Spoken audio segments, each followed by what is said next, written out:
Week 1 of college football did not fail to deliver. Holy cow, did we get to see an incredible array of great football as the season started with 3 big top 10 matchups with some of the best teams in the country scoring off. We got to see upsets from the number 8 Alabama Crimson Tide falling on the road at Doak Campbell Stadium to the Florida State Seminoles. We saw the reigning national champion Ohio State Buckeyes knock off the AP number 1 ranked Texas Longhorns. Miami Notre Dame, what a game to cap off the weekend. And of course, LSU Clemson, 2 Tigers fighting for who should retain the rights to have the better Death Valley. I want to start everything with the Miami Notre Dame game, which was the last top 10 matchup of the weekend, because this was highly anticipated, but a lot of people were overlooking this compared to the other 2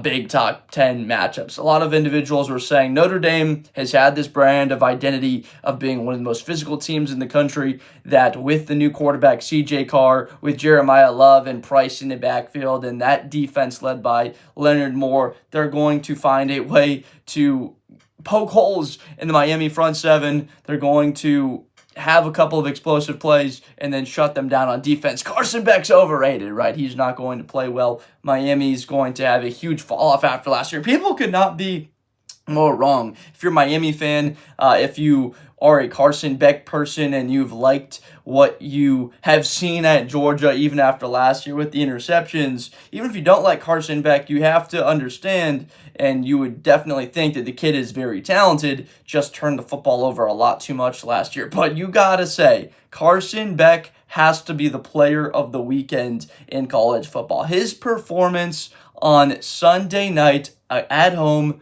Notre Dame, Hard Rock Stadium packed, one of their biggest games they've had in a long time for that program against the number 6 Notre Dame Fighting Irish, and he played outstanding in that one. Not just Carson Beck, but their defense. Ruben Bain Jr., buy your stock in this kid. He had a phenomenal performance up there on the front, and Malachi Toney, the true freshman, 17-year-old wide receiver, has a heck of a performance in his first career college football game. Now, on the other side of things, CJ Carr, he played very well. Showed that he's a lot more mobile than people thought he would be, that he could command the offense in and out of the huddle at the line of scrimmage, rushing for a touchdown, a beautiful throw, a scramble drill, finds a guy in the end zone for a score. This game had it all, 27-24. Miami up 21-7, 14-point lead, and then up 24-14, and Notre Dame they showed all of last year. They continue to fight. They find themselves coming back with a chance to send it to overtime if they get a stop. Miami, Carson Beck drives them right down the field, and they kick the game-winning field goal. Holy cow, what a showdown. Obviously, the rankings are going to shift a little bit after this week. We saw 4 top 10 teams lose. Obviously, that'll happen when you have 3 top 10 teams playing each other. People have to lose, but Alabama falling as well, and we'll get into that in a little bit. But just want to make the final point on that Miami Notre Dame game. Carson Beck had to deal with a litany of negativity surrounding him. The stuff with the girlfriend, the stuff about his play at Georgia. You remember, this team won the SEC last year, and he was put as the problem for Georgia. The reason why they struggled, why they did not have a very good team last year, they had a first-round bye with Carson Beck being that starting quarterback. I know Gunnar Stockton finished that game, but Carson Beck was the reason, apparently, why they didn't do well. He finds a home in Miami, and boy, does he look comfortable, like he's having fun. And with behind that offensive line, with weapons, Jordan Lyle in the backfield, it really seems that Miami has a chance to be a great team this year, and that Miami is back. Moving on to the other night game that we had this weekend. LSU at Clemson. Brian Kelly, who had not won a season opener with the Tigers, heading into the Clemson Death Valley to face Cade Klubnik and that team. Now, this was going to be very tough. Dabo Swinney's squad had so much hype going into this one. People talking about that defensive line. Peter Woods, TJ Parker in the secondary, Avian Terrell, all of those playmakers. How was Clemson going to fare against LSU at home. A lot of people were expecting them to do very well and to win this game. I mean, they were favored by 4.5 points at home, and understandably a bit so that people were up on Klubnik, but I was down on their run game. And it was evident early on that Clemson did not have much success running the football. Why? Whit Weeks, Harold Perkins Jr., my gosh, these guys might be the best core of linebacker. I don't know if you can call Harold Perkins a linebacker. He's in that star position rover between a nickel, safety, a linebacker. That kid was flying all over the field. How good did it feel to see him healthy, regaining his former self in terms of making splash plays? He was there for a sack early in the game on Klubnik. Last play of the game, he makes a great play, gets to Klubnik, forces the incomplete pass, and LSU holds on to the 17-10 lead and win for the victory when it seemed like Clemson might have a chance to drive down there and tie that thing, send it to overtime. Now, the story of this was that Clemson, like I was concerned, could not run the ball. 20 carries for 31 yards. 1.5 yards a carry. Obviously, they had one rushing touchdown, but LSU on the other side, it wasn't like they ran the ball all that well, but at least they stuck with it a bit more than Clemson did. 31 carries for 108, 3.5 yards a carry. And then Caden Durham gets into the end zone for the touchdown. Aaron Anderson, we knew he would be one of the best wide receivers in the country, a top 10 guy. He plays great. Antonio Williams for Clemson gets hurt early in that one. That one really helps LSU be able to not have to cover one of the more talented guys, another top 10 receiver in college football. So what a matchup. Garrett Nussmeier, give him all the credit, dealing with the negativity of people saying that he's good, but he can do this, but he's good in the pocket, but he did not have the turnover. That was the but, that he turns the football over in big moments. No turnovers, the key stat in this game, 28 of 38, very good, 70s completion percentage, 230 yards, and a touchdown, whereas Cade Klubnik did have the interception. 19 of 38, only 50%. What does that tell you about LSU's defense? They are legit and here to stay, limiting Cade Klubnik to a QBR of only 31. 31 QBR in this one. Nussmeier was 82.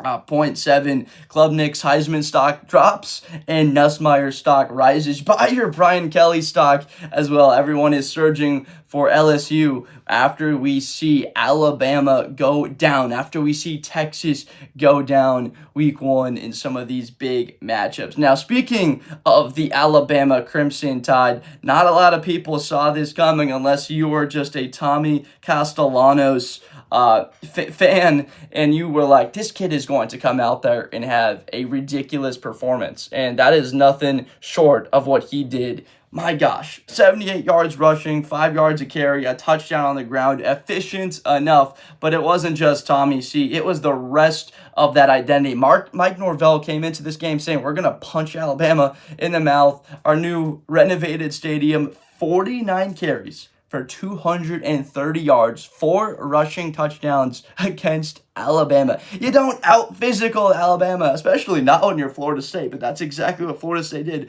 What about the flip side of that? They hold Alabama to 87 yards rushing on 29 carries. That's 3 yards a carry against the Crimson Tide. And again, very much so like Clemson, I was concerned about Alabama's rushing attack. What will they look like this year? Well, they said, hey, Justice Haynes, you can leave and go to Michigan. Well, he rushes for $150 in his game there for the Wolverines. Ty Simpson looked very mobile. Look, 250 yards, 2 touchdowns, but 23 of 43 passing in this game. Wasn't incredibly efficient. Simpson was running around for his life. You could see that there's a lot of positivity. There's a lot of mobility for this kid. He's going to get himself out of trouble a lot of the time, but I thought that Caden Proctor, Parker Brailsford, this offensive line would hold up a bit better than they did. They gave up 3 sacks, and it seemed like they could have given up more. 7 tackles for loss for Florida State. On the flip side of that, only 3 TFLs for Bama.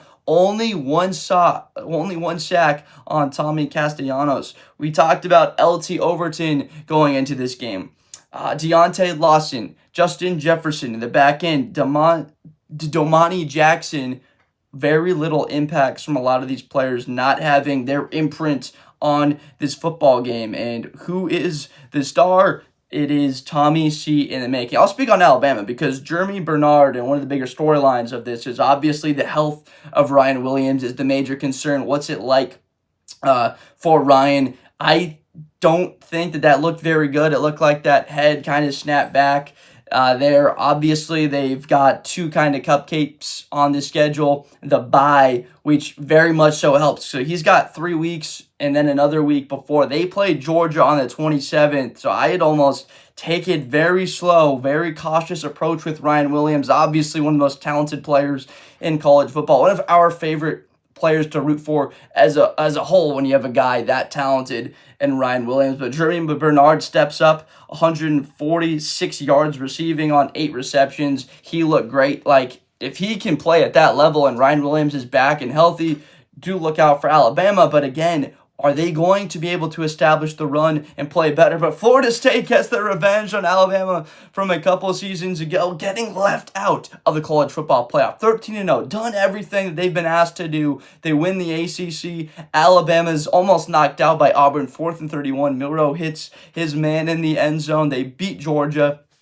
Stop that streak. Georgia doesn't get to the college football playoff. Bama gets in at 4 instead of Florida State. Florida State gets their massive revenge in this game, pull out the win. It wasn't even pulling out. Like, they dominated this game. After that first drive, Alabama goes down the field. They outscored him 31-10, out-physicaled, out-toughed him, and outplayed Alabama. What a win for Florida State. But if you're Kalen DeBoer, the hot seat is as hot as ever. People in Tuscaloosa are upset. They are mad. What is happening? This pass-off from Nick Saban to Kalen DeBoer has been bad in their opinion. This is before you still have, obviously, games like Georgia on the schedule in a couple weeks on the road. You're going to have LSU later on in the season. Out South Carolina, still Tennessee to play, playing Oklahoma. Of course, the Iron Bowl at Auburn. Jackson Arnold looked pretty darn good in week 1 running the football against Baylor. So Alabama, all of a sudden, a lot of people are buying stock in them, and they are dumping them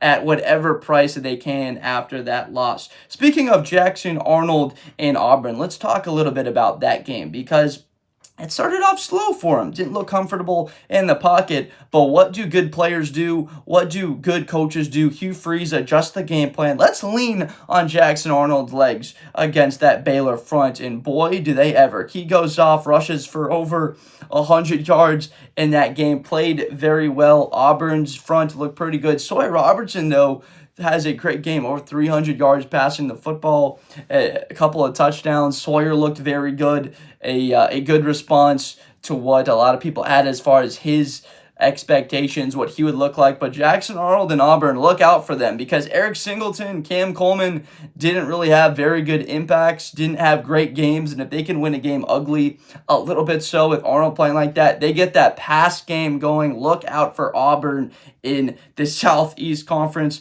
A couple of other games were played, specifically one big one. A 1 versus 3 matchup. The defending national champion Ohio State Buckeyes hosting the Texas Longhorns, the team that they beat in the college football playoff semifinals. Jack Sawyer going 90 yards down the sideline to seal that win for the Ohio State in the semifinals. All the talk was about Arch Manning. All the hype was about Arch Manning. I understand a lot of you probably watching this were like, I didn't really buy that. I think he's a pretty good football player. He's athletic, big, strong, tough, great arm. He can move around. Obviously, the pedigree, so the moment won't be too big for him. But that was really the biggest storyline, that the moment looked a little bit big for Arch Manning. He was inaccurate from the first play of this football game, 17 of 30 on the day for 170. Almost had a second pick, but the pick that he did throw, his feet were not fully set, kind of short-armed it like a lot of the passes. 3rd and 5 on that final drive, a chance to tie it for Texas. He underthrows Mekhi Wingo, sidearms that thing. 4th and 5, immediately pressure in his face from CJ Hicks off the edge unblocked, and then Caleb Downs makes the stop, makes the tackle. He was everywhere. Another highlight for the Buckeyes on defense. Number 8, Arvell Reese, who a lot of people in college football had no idea who he was. pretty much, unless you're a Big Ten or a Buckeye fan. Tackle for losses, a sack, some big plays, making plays in open field, pressure on Arch. Man, did he play well in this game in what was really his first big opportunity, his first start at that linebacker spot. Opposite of Sonny Styles, a name that everybody knew. But again, to the Texas side of things, Anthony Hill Jr., Colin Simmons, Michael Taff, on the front. Trey Moore, like, where were these guys making plays? Obviously, you limited Ohio State to 14 points. They scored on a 4th and goal, scored on that deep ball from Julian Sayin. You played really good defense throughout this game, limited Jeremiah Smith to 6 catches for 43 yards. People will take that every single. You'll take giving up 8 catches for 80 yards against Jeremiah Smith and that ability. 2 drops in this game, but no big play from Colin Simmons.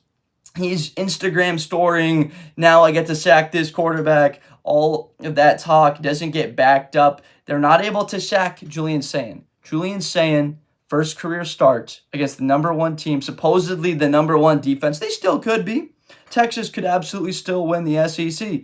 But no sacks against Julian Sayin in a brand new looking offensive line. No Josh Simmons and Donovan Jackson, first round offensive linemen. No Josh Fire, no McLaughlin, who had been hurt last season. They bring in 4 new starters on that offensive line, and they don't give up a sack. Now, they couldn't run the ball very well, 77 yards rushing on 34 carries. That's 2.3 a carry. Not great, but on the 4th and goal, Donaldson barreled in for the score. On the flip side of that for Texas, 4.5 a carry, 37 carries for 166. They ran the ball pretty well, but what stuck out, Arch Manning, 10 carries for only 38 yards. That was what you went into this game. If you were rooting for Ohio State or you wanted Ohio State to win, you're like, wow, Arch Manning's legs, how are you going to stop that? So effective if he gets outside the pocket.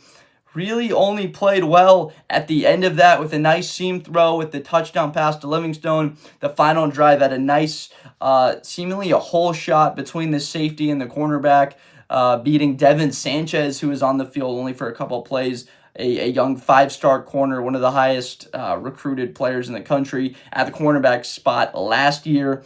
Nice throw right there down the sideline, but that was really the only time Arch looked good from the start. He looked uncomfortable, and that's because not just Ohio State's front was good in getting a bit of pressure on him, but it was that secondary. Jermaine Matthews, Igbenogson, Caleb Downs, of course, back there, not giving Texas any space to get open. No throwing windows, open passing lanes for Arch to comfortably fit the football in there to find his wide receivers. Other side of that, Ohio State didn't have a whole lot of space either. When you're working with Carnell Tate, Claire, Jeremiah Smith, all of these weapons, to only allow 126 yards passing in this game, the touchdown was the key into Carnell Tate, finding him in the end zone. Sayin underthrew it just a tad on that game. You're nitpicking there a little bit, but 13-20. Did not turn the football over. It was said before this game, whichever quarterback makes that pivotal mistake, turns it over. Well, that led to 7 points for Ohio State when Texas had a lot of the momentum going for them there at the beginning of that second half. I mean, even with the stop at the 4th and goal, Arch tries the tush push, the sneak to get in there, not able to do it. Texas gets the ball immediately back at about midfield after they forced the 3 and out from the Buckeyes, but not able to do anything with it because Arch throws the interception to Jermaine Matthews. So Texas, once again, they have the formula for stopping Jeremiah Smith. They seemingly had a bit of like that umbrella look. 2 deep safeties, 2 of the outside corners being able to keep everything in front of them except for the play to Carnell Tate. But if you were rooting for Ohio State, holy cow, if you can win a game where Jeremiah Smith was one of your biggest question marks, you're feeling pretty good. As for Texas, Arch Manning is the biggest question, but that's probably the best defense you're going to see for a couple weeks until Georgia. Not to compare Ohio State to Georgia's defenses, obviously different skill sets of what they have on those rosters and different style of play. Much more mobile quarterback that they have compared to Sayin. Sayin wants to obviously stay in the pocket. They'll open it up a little bit more so, but Texas, your big players in Hill and Simmons, will they be more effective going forward here? A couple of games coming up to settle into the season and play better. And then, of course, I was impressed by number 5, Malik Muhammad for Texas. He had a heck of a day, almost mirroring Jeremiah Smith going with him just about everywhere. Had a big holding call, a couple of other plays where it looked like he was maybe holding on, but he had a great game. I mean, limiting him in that sense when Ohio State was really trying to force it to him. I think he had 10, 11 targets in this game. So well done by Texas. You said you limit the Buckeyes to 14. They would have absolutely taken it. So we could absolutely see these two teams once again matching off in the college football playoff. Maybe it is a national championship game that we wind up seeing these two once again. And so to finish up here, Bryce Underwood made his first career start, the true freshman quarterback. He looked really good. We saw all of the traits we knew he had. 21 to 31, a good completion percentage, close to 70%, 250 yards in the touchdown. Not quite as effective in the run game as we thought he might be against New Mexico, but what was effective elsewhere was Justice Haynes. We mentioned earlier in this video, 160 yards, 10 yards a carry, and 3 touchdowns. What a performance from the running back and Alabama transfer, Justice Haynes, and then that front seven, holy cow, just limited that run. They look just like the form that they were in at the end of last year, the year before that, and what they were under Harbaugh. Sharon Moore's got them right. 27 carries for 50 yards. That's less than 2 yards a carry for the New Mexico Lobos. Receiving game, we saw it out of Marlon Klein. 93 yards in the touchdown already. Number 17 looks like to be the main threat for Michigan. The run game, obviously, we know is good. But the big story here, because they play in the biggest game next week, is the only ranked matchup, Michigan at Oklahoma. John Matier looked really good. They're going to be without Jayshon Barham, who is arguably their best defensive player, next to maybe Rod Moore, Derek Moore, the Moore brothers, I like to call them, for Michigan. Let's keep this thing in the Big Ten, because Oregon also played. They looked dominant.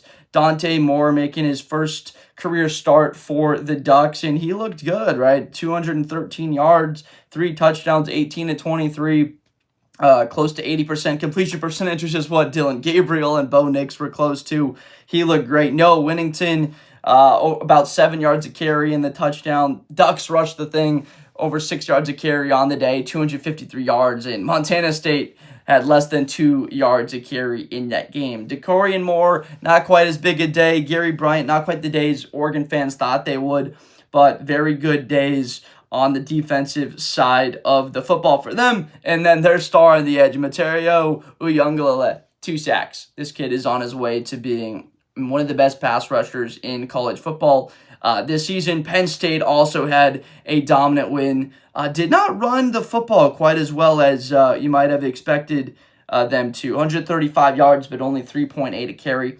Did have the 4 touchdowns, but they limited Nevada to 78 yards on the ground. So that was the theme, that the Big Ten teams came out, played really well. Illinois with an emphatic win in week 1. On the weekend, obviously, Iowa State with a nice win. Boise State will not be ranked. Obviously, they're not anymore after a terrible loss to South Florida. Indiana with a close one. Ole Miss 63-7 with a big win. Texas Tech 67-7. Tennessee, Joey Aguilar looked good, 45-26. They pulled it out. Then Lenoris Sellers to cap it all off. He looked like he has the possibility to be a number 1 overall pick. Great opening drive, struggled throughout, but that deep ball to his man Nick Harbor, who is launching his campaign to be a elite receiver in college football, maybe in the running for the Biletnikoff. Had a touchdown, I thought, earlier in this game that was called back, but he gets his 65-yard touchdown. Beautiful ball. One of the best throws of the weekend was from Lenoir Sellers to Nick Harbor. I thought that Beck played well, like Carson Beck's touchdown to CJ Daniels, the one-handed grab, obviously looked like it would be picked, but a great play. But you got to give all the credit in the world to Lenoir Sellers, the way he played. And Dylan Stewart, he looked like him, Perkins, Caleb Downs, to mention a couple of guys. Whit Weeks, throw him in there also for LSU. Looked like some of the best defensive players in college football playing in these ranked matchups. Dylan Stewart looked like he might be hurt, came back in the second half, a dominant force all day that he was out there on the field. Even had a bit more responsibility in stopping the run. So I appreciate you so much. This was an incredible weekend of college football. This thing is going to slow down a little bit in week 2. Don't have quite the marquee matchups the next couple of weeks, but Michigan, Oklahoma, very much so looking forward to that. 4 top 10 teams go down. The whole entire top 10 of the rankings, the entire top 25 gets completely adjusted. We'll see a lot more of this shifting and changing throughout the year because we've got almost 10 legitimate national championship contenders in the 2025 college football year. So I appreciate you so much. Make sure to subscribe for more college, more NFL content going forward here in the future. And I will see you next time. Thank you for watching. Best player in college football. That Georgia and Ohio State game, New Year's Eve, is going to be a classic. Josh Blunder, hi everybody, I'm Josh Blunder. To the 40, 35, 30, Espinosa to the 20.